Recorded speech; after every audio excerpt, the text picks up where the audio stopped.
narito ngayon bilang pagsuporta kay Tatay Digong at bumabati po tayo sa kanyang kaarawan. Sa ika-80 ang kaarawan ng ating mahal na Tatay Digong. Naniniwala po tayo na tayo po rito ay nagsama-sama dahil isa po tayo sa mga natulungan. Isa po tayo sa mga maliliit na mga tao na direktang nakinabang doon sa mga programa ni Tatay Digong. At unang-una na po ngayon mga kababayan, itong tungkol sa mga illegal na droga na naggalap po sa mga Facebook, naka-live na po ngayon. Ang lalakas na po ng kanilang loob. Hindi po yan nangyayari noon ng panahon ni Tatay Digong. Mga kababayan, ang totoong nagmamalasakit sa ating bayan, si Tatay Digong, yun pa ang ipinadala nila sa dahig. Duterte! Duterte! Duterte! Duterte! Duterte! Sumama na po kayo lahat mga kababayan dahil tayo po rito, nagsasalita po tayo ayon po sa ating mahal na konstitusyon. Mayroon po tayong malayang pagpapahayag. Mayroon po tayong freedom of speech, freedom of expression. Wala pong po pwedeng batas ang gawin laban dito. Kaya mga kababayan, sa ganitong paraan, iparating natin sa buong mundo na mayroong mga tao na nagmamahal kay Tatay Digong at hanggang tumayo kahit mahirap man. Ito ko i-present sa inyo. Yan ako nagtapos ng high school sa University of Centro Escolar. Kaya ako'y malapit kay Digong. Siya ay kaeskwela ng aking kapatid ng aking ama na isang abogado rin sa San Beda College nung panahon siya nag-aaral. Hindi lang siya kaibigan ni Tatay Digong, kundi matalik na kaibigan. Isang kaibigang totoo. Kaya hindi ako nasama sa ganito. No more, no. This is the first time that I come over here to face all of you, a lot of people. Because I believe Tatay Digong is genuine, malinis ang kanyang puso. Sapagkat kakampi natin siya na mahihirap. Pinagtatanggol niya tayo sa mga adik, sa mga kawatan, tayong mahihirap. Ayaw niyang kumandidato ng pagkapangulo ng Pilipinas. Ayaw niya. Pero si Fidel Ramos, na pinsan ni Bongbong, tiyuhin ni Bongbong Marcos, nakiusap, naglumuhod, na tumakbo si Digong na presidente ng Pilipinas sapagkat ang buong Maynila, ang buong Pilipinas ay laganap na ang drugs. Walang sino man ang makalapit na lumapit o lumaban sa mga radar, sa mga sindikato ng drugs. Takot ang mga politiko. Laganap na para na itong gusto ng mga puser at adik ng mga sindikatong Colombian and Mexican, magina itong Colombian and Mexican at sa mga maliliit na store, mabibili nila ang drugs. Nakiusap, naglumuhod. Sabi ni Tatay Digong, ayoko Pangulong Fidel Ramos, ginagalang ko po kayo pero ayoko po. Tama na lang po ako sa Davao na mayor. Ngunit, alam mo Duterte, ikaw lang ang may guts, may bayag, may political will para lumaban sa mga kriminal na sindikato ng drugs. Sa madaling salita, napahinuhod, tumakbo kahit walang pera. Maraming nanunuyo sa kanya na maging busy kung ano, pero hindi siya natinag.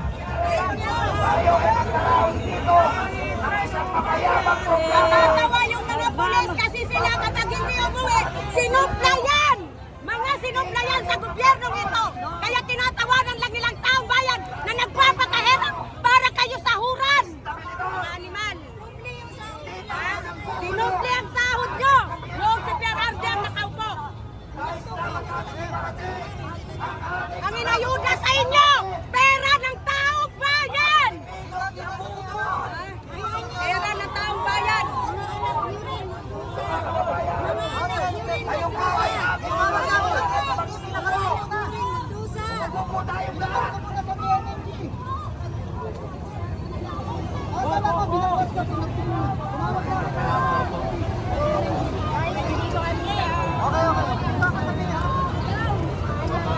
Iparamdam natin sa ating mga kapatid na pulisan na ang mga taga-suporta, mga nagmamahal at tagahanga ni dating Pangulong Rodrigo Roa Duterte ay mapayapa.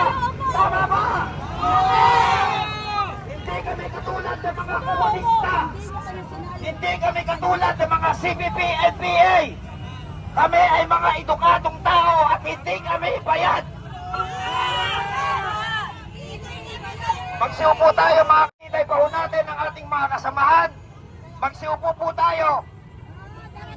At inaanyayahan ko po ang mga kababayan natin na magpunta rito sa harap upang magsalita ng kanilang mga salubin. Hinahamon ko ngayon ang bawat Pilipino. Iparinig natin sa gobyernong ito, sa harap ng mga kapulisan, kung ano ang ating mga hinanakit, kung ano ang ating mga pagdaramdam, lalong-lalo na ang pagkakanulo sa dating presidente at lalong-lalo na ang pagbibigay sa mga dayuhan sa ating soberenya. Duterte! Duterte! Konstitusyon na ang mga kapulisan ay sinasahuran lamang nating taong bayan. Tayong mga taxpayer ang amo ng mga ito. Yes! Duterte! At naniniwala ako, maaaring ang mga kasama natin dito ay may mga kamag-anak na kapulisan. Hikayatin po natin sila. Hayaan nila tayong magpahayag ng ating mga damdamin.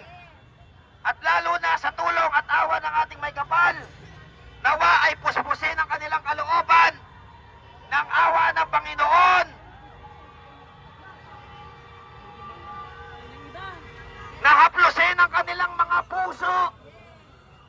Tanggalin ang mga tanikala. Ibaba ang mga kalasag.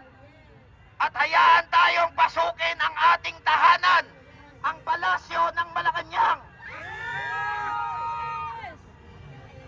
Hindi na tayo papayag na ginagago tayo, niloloko tayo, tinatarantado tayo ng mismong presidente na binigyan lamang natin ng mandato.